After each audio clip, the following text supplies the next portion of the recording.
Es un privilegio representarles en el país de Colombia y bueno, hermanos, si alguno quisiera ir, allá les esperamos,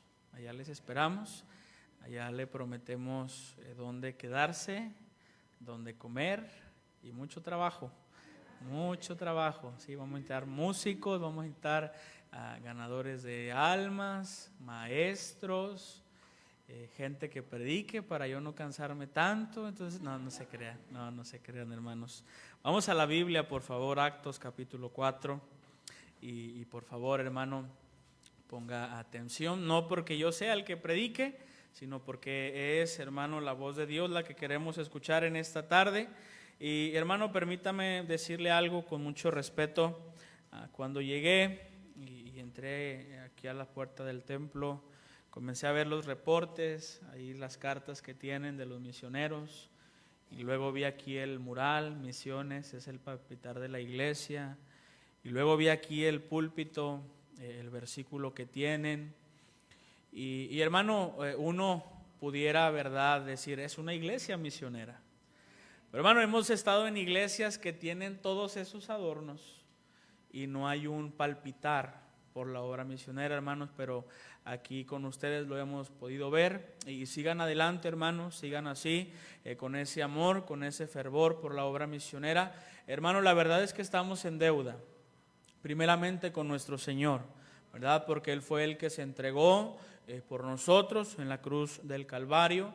Y también, hermano, pues somos producto, a final de cuentas, de la obra misionera. Alguien llegó a nuestra casa, tocó nuestra puerta, nos entregó un folleto, nos invitó a la iglesia, algún familiar, algún vecino, hermano. Si no estoy hablando de una religión, estoy hablando del puro y bendito evangelio, ¿verdad?, de Cristo Jesús. Entonces, bueno, en nuestro caso, hermano, nuestra iglesia fue fundada por misioneros americanos, la familia Jones. Y en este mes de agosto, hermano, nuestra iglesia va a estar cumpliendo ya 61 años, 61 aniversario, hermano, y no es otra cosa más que la gracia de Dios, ¿verdad? Y cómo no, hermano, cómo no sentirnos en deuda. Capítulo 4, hermano, ¿ya lo encontró? Ahí en Actos capítulo 4, mire, voy a leer ahí solamente el versículo 19 y 20, sígame ahí con su vista, por favor, 19 y 20, dice, mas Pedro y Juan, respondiendo, les dijeron, juzgad si es justo delante de Dios obedecer antes a vosotros que a Dios. Verso 20, porque no podemos dejar de hablar lo que hemos visto y oído. Tenemos aquí, hermanos, el trabajo que estaban realizando los apóstoles, tratando de continuar con el encargo que Jesús les había dejado. Esta iglesia, hermano, la iglesia en Jerusalén, es la iglesia que comenzaría nuestro Señor Jesucristo en su ministerio, y después los apóstoles continuarían con esa responsabilidad. Pero para este punto, hermano, de la historia, se registran ya que la iglesia en Jerusalén ha visto más de 8,000 personas salvas. En el capítulo 1 dice que había 120 personas reunidas. Después dice que en el sermón de Pedro se añaden 3,000. Luego en el capítulo 4, en los primeros versículos, dice que se añaden como 5,000 hombres. Para ese punto ya no se podían contar en su totalidad. Entonces se cuenta solamente a los varones, teniendo en cuenta, hermano, imagínense que cada uno tuviera su mujer. En aquel tiempo los judíos tenían entre 5 y 8 hijos, bajita la mano. Entonces imagínense, hermano, cuánta gente estaba ya viendo salva la iglesia en Jerusalén. Y por eso mismo, hermano, el contexto de este pasaje es que Pedro y Juan son encarcelados por el milagro que se hace con aquel hombre cojo, aquel hombre que no podía caminar. Y rápido, hermano, queriendo opacar lo que se estaba mencionando ahí, que no se hablara más en el nombre de Jesús, vienen con ellos, los amedrentan, amedrentan, los amenazan, les dicen que ya no prediquen más, hermanos, y la reacción, la respuesta de los apóstoles es algo, hermano, que debería de motivarnos a seguir adelante. Mire, ahí estaban los sacerdotes, las autoridades, y le dicen, bueno, ¿y bajo qué nombre, bajo qué autoridad hicieron ustedes este milagro? Ellos como queriéndoles también ahí poner el pie, ¿verdad? Para que se lo atribuyeran, para que se lo adjudicaran a ellos, y dicen, sepan que este milagro ha sido en el nombre de Jesús de Nazaret. Y luego, hermano, viene la respuesta de Pedro y de Juan. Juzgad si es justo delante de Dios obedecer antes a vosotros que a Dios. Dice, porque no podemos dejar de hablar lo que hemos visto y oído. El mensaje en esta tarde, hermanos, es lo que nos motiva para seguir haciendo la obra misionera. Vamos a orar. Pídale a Dios, hermano, ahí que le hable. Pídale a Dios, hermano, que le permita tomar una decisión en esta tarde y que podamos todos aquí, hermano, escuchar su voz. Vamos a orar. Señor, gracias te damos por tu palabra. Gracias, Señor, te damos porque ella nos habla, ella nos reta, Señor, y en esta tarde, mi Dios, te suplicamos, habla a nuestras vidas, por favor. Y si hay alguna persona aquí, Señor, que aún no te conoce como su Salvador, que no tiene la seguridad, Señor, de dónde va a pasar la eternidad, te pedimos, Padre, que no salga de este lugar sin tener eso en cuenta, Señor. Ayúdanos, por favor, háblanos, una vez más te lo pido, haz lo que yo no puedo, di lo que yo no sé. En tus manos estamos, en el nombre de Jesús. Amén. Llega el momento, hermanos, aquí en el capítulo 3 y ya es lo que les mencionaba. En el capítulo 4 son amenazados, les piden, ¿verdad?, que dejen de hablar. Y es interesante, hermano, la reacción de Pedro y de Juan, porque dice, es que no podemos dejar de hablar lo que hemos visto y lo que hemos oído. Y pudiéramos pensar, amados hermanos, que Pedro y Juan se estaban refiriendo solamente al milagro que acababan de hacer. Pudiéramos pensar, hermano, que Pedro y Juan acababan de ver a ese hombre, ¿verdad? Después de estar postrado por muchos años ahí a la puerta del templo, ahora verlo de pie, ahora verlo andar, ahora verlo caminar. Y no, hermano, yo me imagino ahí a Pedro y a Juan recordando, ¿verdad?, todos los milagros, todas las cosas que habían presenciado con su maestro, todas las cosas, hermano, que habían visto ahí con nuestro Señor Jesucristo. Yo me imagino ahí a Pedro, ¿verdad?, quizá con lágrimas en sus ojos diciendo, es que yo no puedo callar aquella vez que un endemoniado allá en Gadara, ¿verdad?, fue confrontado por Jesús después de que nadie se le acercaba, después de que nadie iba con él. Cuando Jesús llegó, después lo vimos vestido, sentado y en su cabal juicio, dice la palabra del Señor. Es que yo no puedo dejar de decir, cuando aquella mujer padeciendo por muchos años flujo de sangre decía, si solamente tocar el borde de su manto yo sé que seré sana. Y yo me imagino a Pedro y a Juan cuando esta mujer nos tocó y Cristo nos dijo, alguien me tocó porque salió poder de mí. Y en ese momento esa mujer fue sana. Yo no puedo dejar de decir lo que he visto y lo que he oído. Y yo me imagino, hermanos, aquí que en esta tarde muchos de los que estamos aquí tenemos más de un testimonio de lo que Cristo ha hecho en nuestra vida, que no podemos callar, que no podemos dejar de decir. Mire, hermano, si usted me preguntara, yo cada que tengo la oportunidad hablo de la salvación de mi padre. Un hombre, hermano, que fue alcohólico por más de 16 años. Cayó en el hospital, hermano, con principios de cirrosis. Llegó con 400 de azúcar, 3.5 de anemia. Nos dijeron ahí en el hospital, si tiene servicio funerario, prepárelo porque el Señor ya no va a salir. 43 años tenía mi papá en ese tiempo. Imagínese, hermano, recibir una noticia de esas. Pero lo peor, hermano, es que yo sabía que mi papá, si se moría en ese momento, él se iba a ir al infierno. Pero unos días después, hermano, ahí postrado en la cama de ese hospital, él me llamó y me dijo, hijo, si Dios me llama a su presencia, yo estoy listo, yo me voy con él. Él ahí, hermano, él recibió a Cristo en su corazón. Él, hermanos, puso su confianza en Él. Después llegan los doctores y nos dicen, no sé qué pasó, pero su papá, su esposo le dijeron a mi mamá, está mejorando, probablemente en 3 días lo damos de alta. Los doctores no sabían qué estaba pasando, nosotros sí. Era el poder de Dios obrando en la vida de mi padre. Porque no podemos dejar de decir lo que hemos visto y oído. Probablemente, hermano, ustedes y yo no hemos presenciado tantos milagros como lo hicieron los apóstoles, pero ellos sabían que tenían un mandato y era ser testigos hasta lo último de la tierra. Ese era el mandato, hermano, y lo encontramos ahí en el capítulo 1, en el versículo 8, lo hemos leído. Dice, mas recibiréis poder cuando haya venido sobre vosotros el Espíritu Santo y me seréis testigos no solo en Jerusalén, sino también en toda Judea y Samaria y hasta lo último de la tierra. Entonces, hermano, ahí tenemos ese mandato, ese mandamiento, esa indicación, pero ¿por qué debe de motivarnos el seguir predicando? ¿Por qué qué es lo que debe de motivarme a mí, hermano, para seguir haciendo la obra misionera? Mire, acompáñeme por favor a Lucas capítulo 24, por favor. Vamos a entrar de lleno al mensaje. Lucas capítulo 24, versículos 46 y 47, por favor.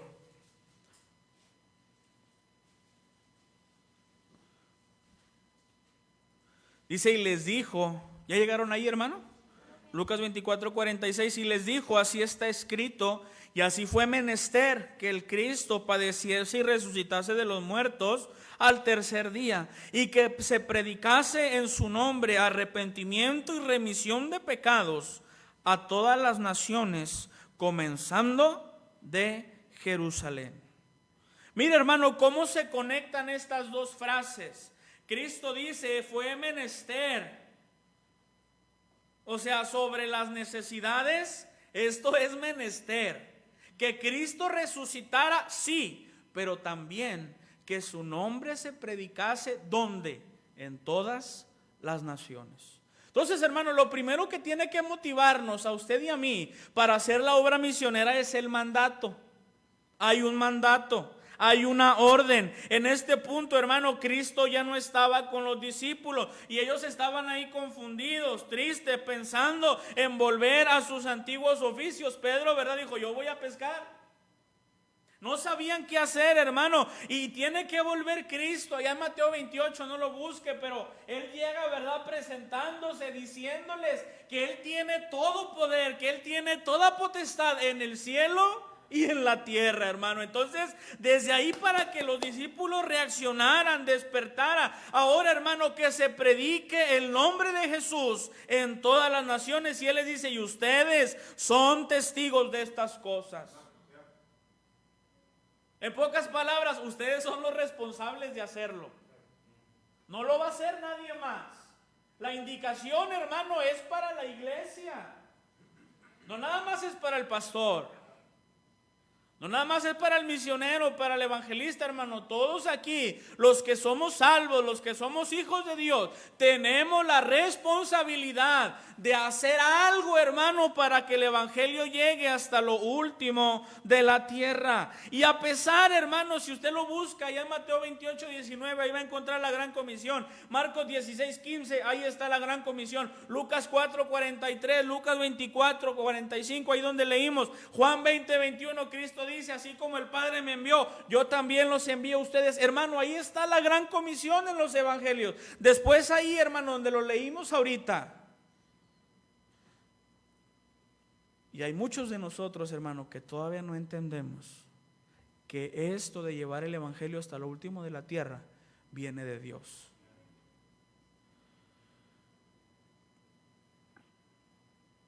Seguimos, hermano, indiferentes. Con tristeza lo digo, hermano, yo soy de aquí, de Nuevo León, y con tristeza digo que aún muchos pastores y muchas iglesias y muchos cristianos no han entendido que el evangelio tiene que llegar hasta lo último de la tierra. ¿Por qué dice eso, misionero? Bueno, porque, hermano, seguimos pensando localmente. Nada más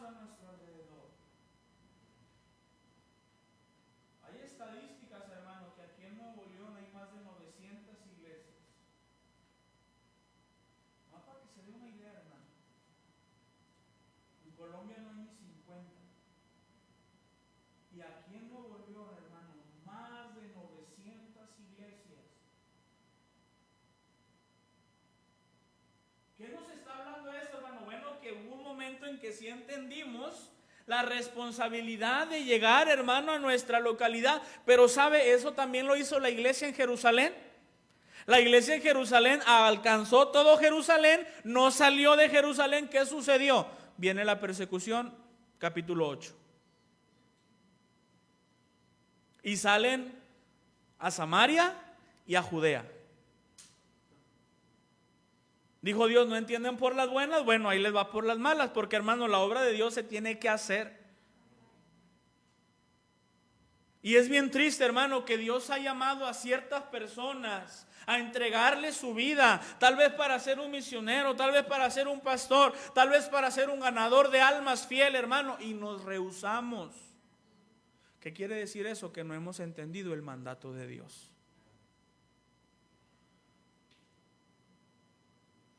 Amados hermanos, es tiempo de obedecer y hacer las cosas con los motivos correctos. No lo haga, hermano, nada más pues que me toca. Pues es que ahí estoy atrás en el rol, pues tengo que venir, si no el pastor va a decir desde el púlpito que no vine, me va a quemar. No, pues es que si no voy a ganar almas después no puedo tocar. No, es que si no voy a ganar almas después no puedo pasar a cantar un especial, y a mí me gusta que me vean porque canto bien bonito. Y lo hacemos, hermano, con los motivos incorrectos. No, hermano, si vamos a hacer algo es porque Él es digno de hacer lo que Él nos pida. Y si Él le pide su vida, hermano, Él también es digno que se la dé porque Él se la ha dado.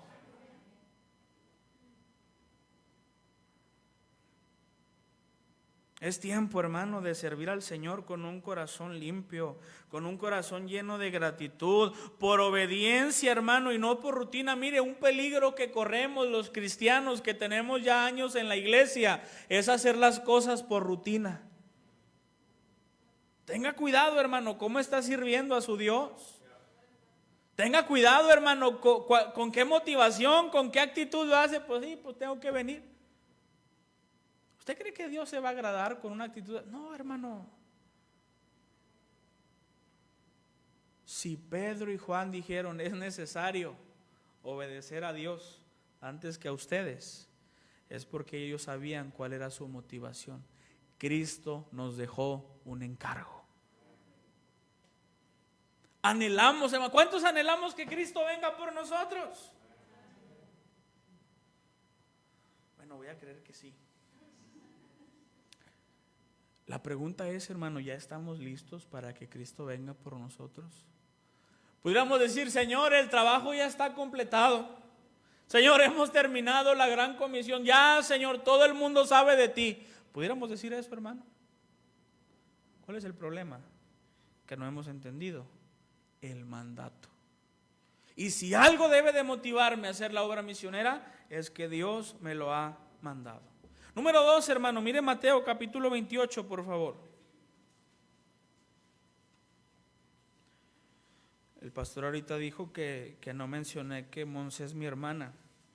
Es que todavía no supero, hermano, porque el hermano Javier era mi amigo.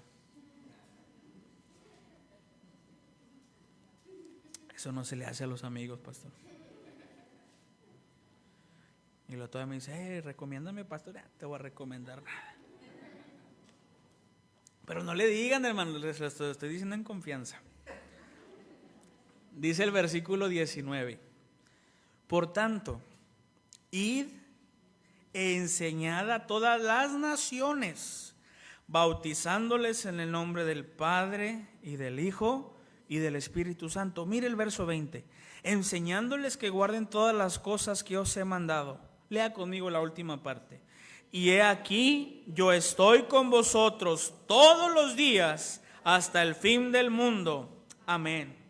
Hermanos, si algo, escúcheme bien, ya lo dejé que se durmiera el primer punto. En el punto ya se despiertes, hermano. Si algo debe de motivarnos para seguir con la obra misionera, es su presencia. en nosotros. Hermano, no estamos solos, no corremos solos, hermano. Dios está con nosotros, Cristo va a nuestro lado. Tenemos al Espíritu Santo morando permanentemente en nosotros, hermano. Si Cristo nos dejó esta tarea, si Cristo nos dejó esta promesa, hermano, que Él iba a estar con nosotros, es porque podemos hacerlo. Ahora, nadie dijo que iba a ser fácil. Porque no es fácil, hermano, llenar este mundo con el evangelio. No es fácil. Se requieren sacrificios. Y el problema es que los cristianos no nos gusta sacrificarnos, nos gusta todo con comodidad. Pero si algo debe de motivarme a mí, hermano, le voy a decir un secreto. Ayer, hermano, precisamente estaba estudiando un poco y estaba pensando, hermano, en nuestro viaje, estaba pensando en nuestra salida. Y le voy a ser bien sincero, hermano, me dio miedo. Y me arranqué a chillar. Porque, hermano, no sabemos lo que nos espera allá. Yo ya estuve allá medio año, mi esposa estuvo allá 2, 3 meses, pero sabíamos que íbamos a regresar. Pero, hermano, ahora es irnos y Dios sabrá hasta cuándo. Y antes, hermano, yo iba solo. Ahora llevo a mi esposa, a mi terremotito también. ¿Qué nos espera ya?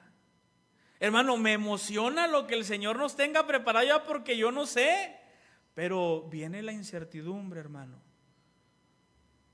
Pero una vez más volteo aquí y veo que si su presencia está con nosotros, hermano, con eso es suficiente. Por eso, hermano, Moisés insistió tanto y le dijo al Señor: si tu presencia no va con nosotros, no nos saques de aquí.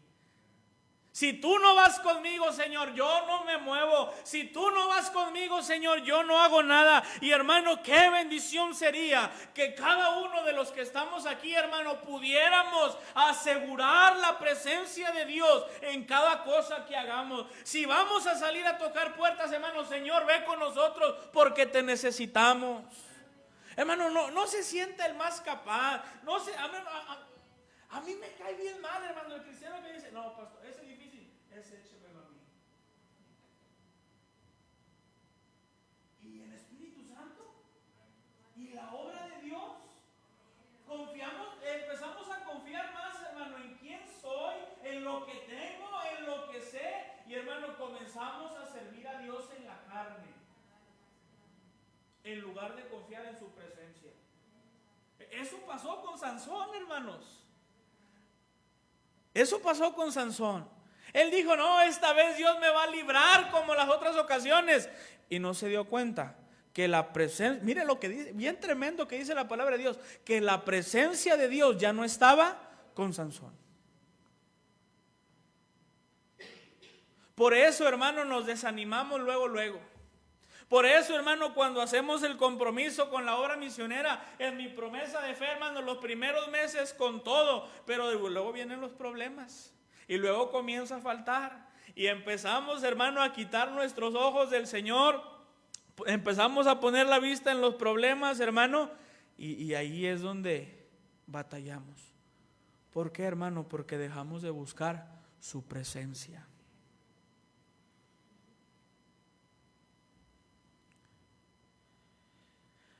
Cuando el año pasado, hermano, que nació Ania, teníamos febrero, marzo, abril, mayo, 3 meses que empezábamos a visitar iglesias. Y pues mi esposa sufre ruptura de fuente, tuvimos que entrar de emergencia al hospital. Bueno, ella, y ahí estábamos, hermano, ahí estábamos. Yo ahí todo inexperto, novato. Llegamos ahí aquí a un hospital de prestigio, el materno infantil, no sé si lo ubican. Y que se ríen, hermanos, no sean así. Y ahí estábamos, hermano. Entonces mi esposa entró un lunes en la mañana, eran como las 10 de la mañana. Y dije, no, son las 10, 11, a las 12 yo creo que sale, a la 1 vamos a comer, ya para las 2 vamos a estar en la casa. No se rían, hermano, les estoy diciendo que yo novato. Y las 2, las 4, las 8, las 11 de la noche, la 1 de la mañana, y mi esposa ni sus luces. Ya no me decían nada, no me avisaban nada. Ahí estuve toda la noche y luego ya la pude ver en la madrugada, ya cuando la iban a pasar a piso, todavía no se aliviaba.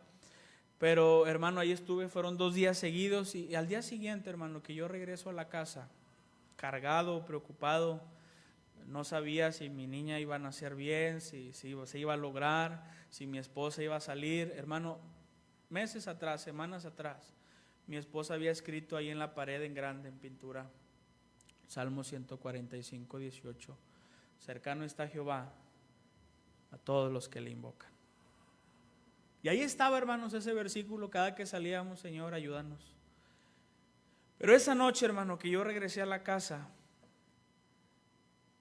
yo abro la puerta, hermanos, y lo primero que veo es ese versículo en la pared.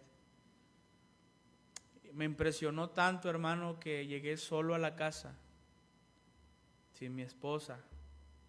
No sabía lo que iba a pasar con mi niña. Y hermano, no tuve de otra más que caer de rodillas al piso. Y no le miento, hermano, si fueron 30 minutos, yo no sé. Pero mi corazón estaba cargado, cancelé compromisos. Yo no pensaba en diputación, yo no pensaba en otra cosa. Lo único que podía decirle al Señor en ese momento era: Señor, te necesito. Una y otra vez, hermano, Señor, te necesito, Señor, yo no sé qué hacer, Señor, te necesito. Si tú no nos ayudas, Señor, no sé para dónde acudir. Y hermano, van a llegar momentos, hermano, en nuestra vida, en nuestro servicio a Dios, en nuestro compromiso. Tal vez usted va a decir: hermano, es que cuando más me quiero involucrar, más problemas vienen. Hermano, es que cuando más quiero aprender del Señor, más trabas tengo, más problemas tengo en mi matrimonio, más batallo con mi esposo, más batallo con mis hijos. Hermano, cuando hice un compromiso con la obra misionera me quedé sin trabajo. Amados hermanos, eso no es otra cosa más que Dios diciendo: confía en mí, depende de mí.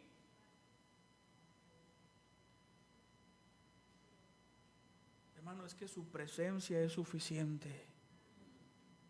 No importa lo que venga, hermano, no importa quién se quede atrás, no importa quién nos deje, no importa quién nos abandone, no importa, hermano, si dejan de venir la gente o no, mientras que la presencia de Dios esté en este lugar, hermano, con eso es más que suficiente.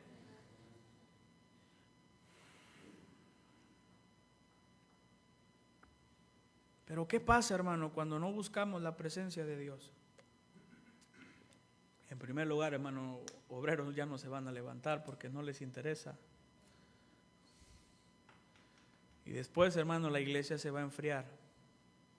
Y no nomás hablo de misiones, hermano, hablo en todo. Porque comenzamos, hermano, todo como robots, como rutina. Y ya no nos interesa la presencia de Dios en nuestra vida. Si Dios, hermano, nos va a permitir alcanzar este mundo con el Evangelio, será por cristianos que lo hagan confiando en la presencia y en el poder de Dios. Regresamos ahí a Actos, hermano, en el capítulo 9.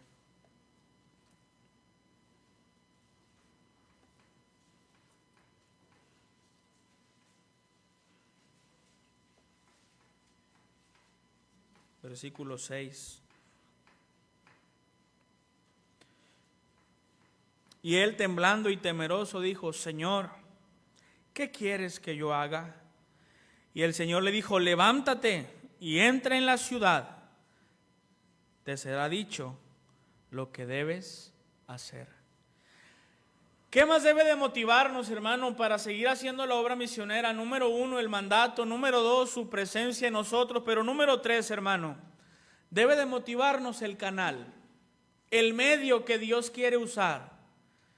¿Y sabe cuál es ese medio, hermano? Somos usted y yo. ¿Sí están aquí, hermano? Dios quiere usarle. El asunto es, ¿quiere ser usado por Dios? ¿Quiere que Dios le considere en su vida? Pablo, hermano, aquí en este tiempo, Saulo estaba por ser confrontado por Dios, por Cristo, y cuando es confrontado por él cae, hermano, de inmediato. Él sabía quién le estaba hablando y le dice: Señor, ¿qué quieres que yo haga? ¿Alguna vez le ha hecho esta pregunta a Dios, hermano? Señor, ¿qué quieres que yo haga?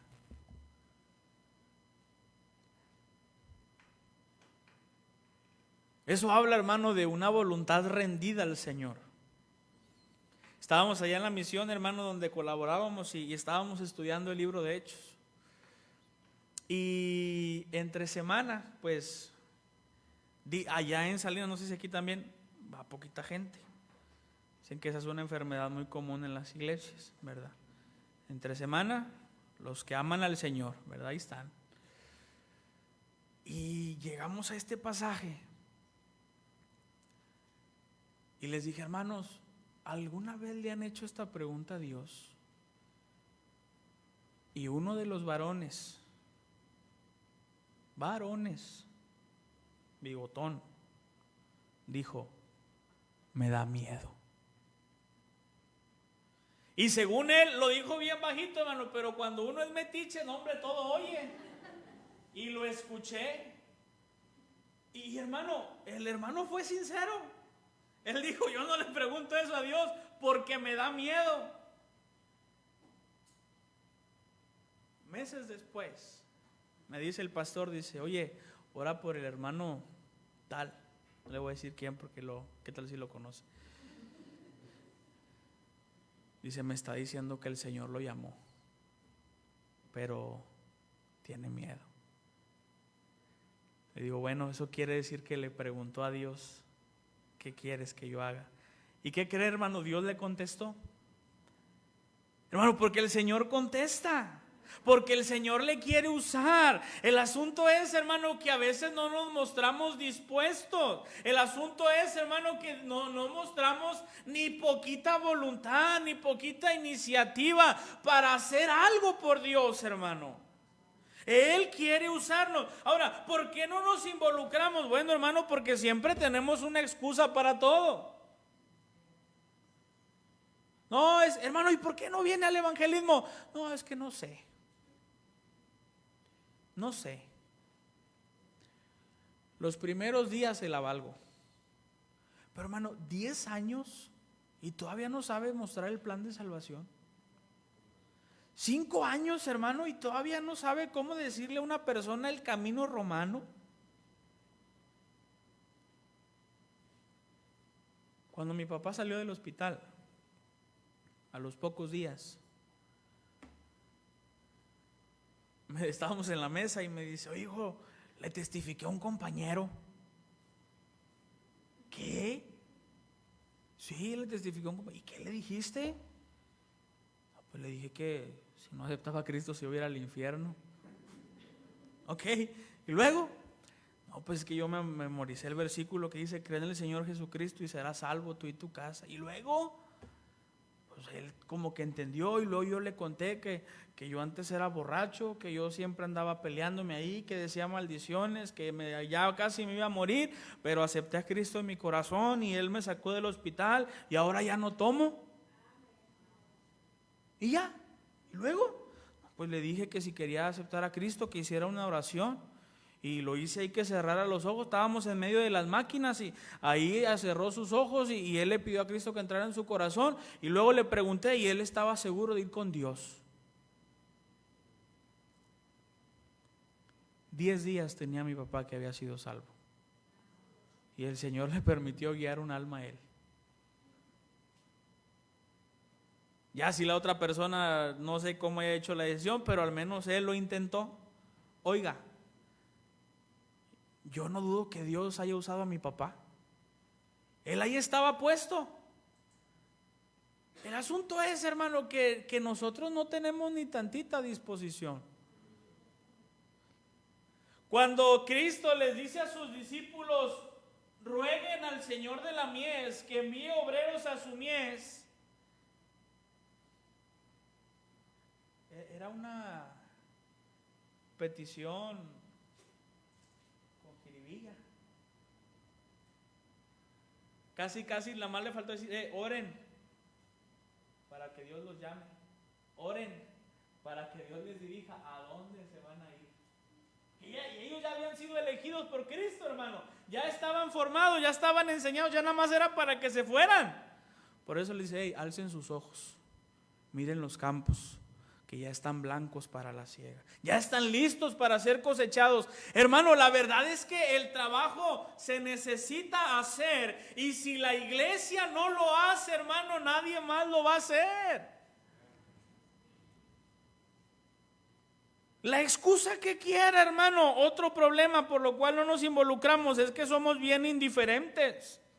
Somos indiferentes, hermano, a la obra misionera. Somos diferentes al evangelismo. Somos diferentes en traer a otros. Somos indiferentes, hermano, en discipular a otros. Somos indiferentes, hermano, hasta que se levanta un familiar nuestro a salir al campo misionero. Entonces sí empezamos a orar. Entonces, y pastor, hay que dar, pastor, porque mi sobrino ya se va al campo misionero. Pastor, porque mi hijo, mi tesoro, ya se va.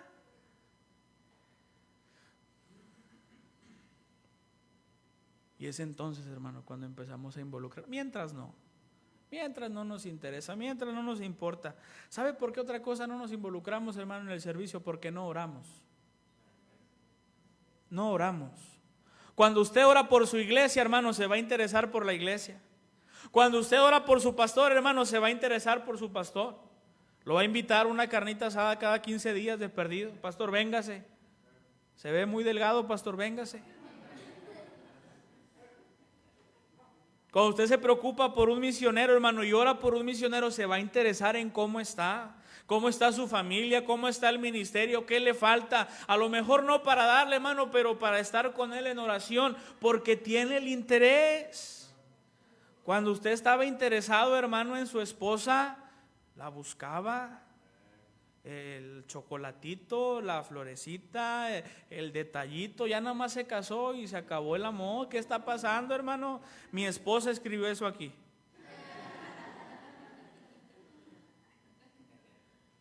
Cuando uno se involucra, hermano, se va a dar cuenta de los detalles que hacen falta. Cuando nosotros estábamos por casarnos, hermano,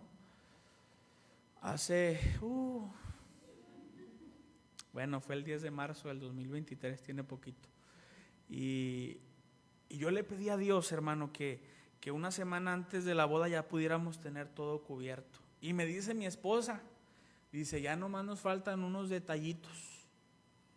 Ya, qué bendición. Y empezamos a hacer cuenta de esos detallitos, hermano. Era otra boda, ¿da cuenta?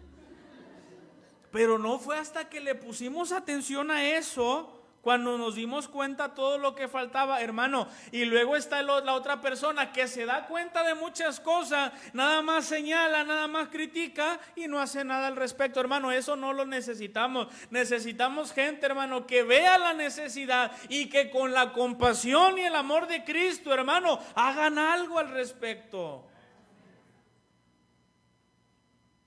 Pero lo que quiero que entienda, hermano, en esta tarde es que Cristo, es que Dios, es que el Espíritu Santo quieren usarlo a usted.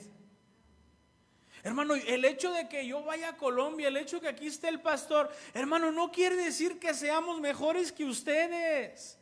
Hermano, es un privilegio servir al Señor. Nosotros no somos dignos, hermano, pero ¿cuál es la diferencia? Tal vez que le dijimos al Señor, Señor, aquí estamos, úsanos.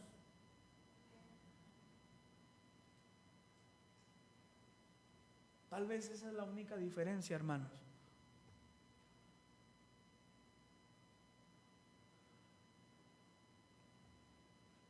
Y número 4, hermano, y con eso termino. Vamos ahí a la carta a los Filipenses, por favor, capítulo 2.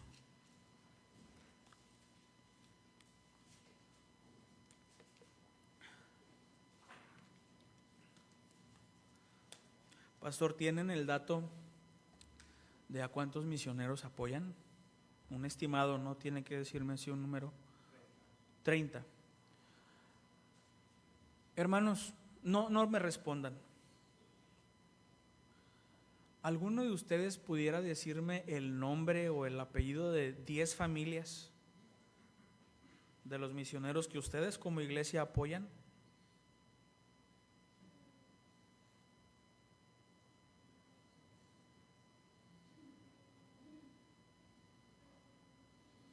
Ahí es donde empieza todo, hermanos. Interés. No me interesa la obra misionera, menos voy a orar por los misioneros. ¿Sí me está entendiendo, hermano? Hubo un misionero veterano ya en África. Antes de entrar a este punto, con eso termino. Siempre digo eso, pero bueno, voy a tratar de hacerlo. Su pastor le llama a este misionero y le dice: oye, necesito que regreses a los Estados Unidos y vuelvas a hacer diputación. Pastor, ¿mi sostén está bien? No creo necesario. Dice: sí. Hoy me dediqué a llamarle a las iglesias que te apoyan y ninguna iglesia está orando por ti.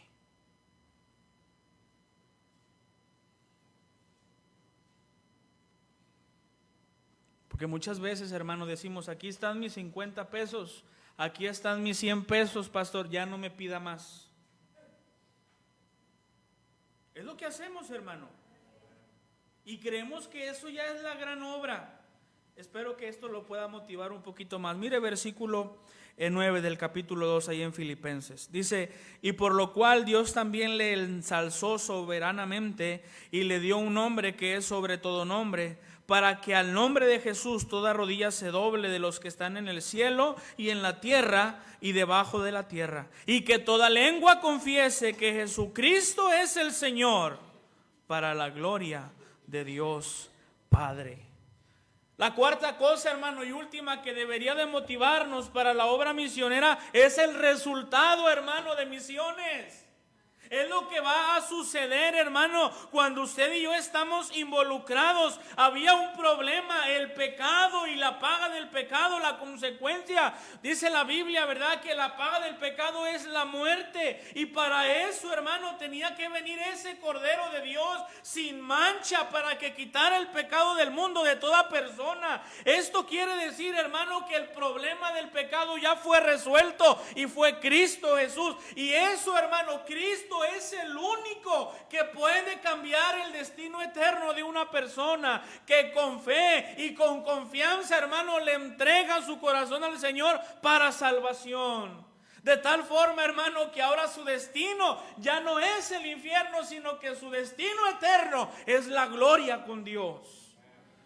Y eso, hermano, es lo que debería de motivarnos para seguir adelante en la obra misionera. Que el Señor, hermano, como iglesia nos da la oportunidad de alcanzar almas aquí a nuestro alrededor. Pero llegará un día, hermanos, en el cielo, en que vamos a ver gente, hermano, persona que tal vez usted no conoció, que tal vez usted no sabía que existía. Pero allá, hermano, estaba el misionero en Egipto. Allá, hermano, estaba el misionero en Panamá. Allá, hermano, estaba el misionero en Chiapas, que de una forma o de otra ustedes como iglesia, hermanos, se hacían presentes y lo sostenían en oración y lo sostenían, hermano, en apoyo económico. Por eso Pablo dijo: yo no busco dádiva, yo no busco para mí, yo busco fruto que abunde en su cuenta, yo busco resultado también para compartirlo con ustedes. Llegará ese momento, hermano, en la presencia de Dios, en que si Él nos lo permite, hermano, veremos ese fruto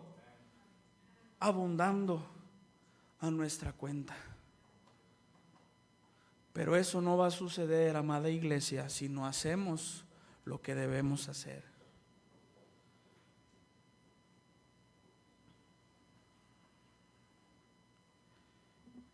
Hay una historia, hermanos, de la Segunda Guerra Mundial, de un hombre llamado Oskar Schindler. Ese hombre, hermano, compraba judíos. Y él daba joyas, daba alcohol, cosas, a cambio de comprar judíos. Y dicen que ya cuando termina esa guerra, se acercan todas esas personas a las que él salvó y le dan un anillo. Y el anillo decía: el que salva un alma, salva al mundo entero. Y aparte de ese anillo, hermano, venía un rollo. Y en ese rollo el nombre de todas las personas a las que él salvó, más de 1,000 personas. Tal vez, hermano, la reacción que nosotros esperábamos era de gozo, de alegría. Miren, a todos los que pude salvar. No. Hubo un sentimiento que sobrepasó su gozo. Él dijo: si yo hubiera dado ese carro, yo hubiera salvado a 4 más. Si yo hubiera dado este abrigo, 2 más. Si yo hubiera dado este broche de oro, 2 más. Y él, hermano, comenzó a pensar en lo que no hizo. Llegará un momento, hermanos, estaremos en la presencia de Dios, avergonzados y arrepentidos por lo que no hicimos. Tantos cristianos viviendo del pasado: antes yo, antes iba, antes daba, antes podía. ¿Y ahora? Y dejamos pasar el tiempo, y Dios nos ha llamado, y Dios nos ha puesto algo en el corazón para hacer, y no lo hicimos. Los apóstoles tenían una causa, porque no podemos dejar de decir lo que hemos visto y oído. ¿Qué es lo que lo motiva a usted, hermano? ¿Qué es lo que lo motiva? Yo creo que Dios ha hecho muchas cosas por nosotros. Lo menos que podemos hacer es servirle y seguir adelante con el mandato que Él nos ha dejado. Vamos a orar. Señor, gracias por tu palabra. Gracias, Señor, por hablar a nuestra vida. Bendice la invitación, por favor, con sus ojos cerrados, hermano. Con sus ojos cerrados. Nadie está viendo. Nadie está viendo.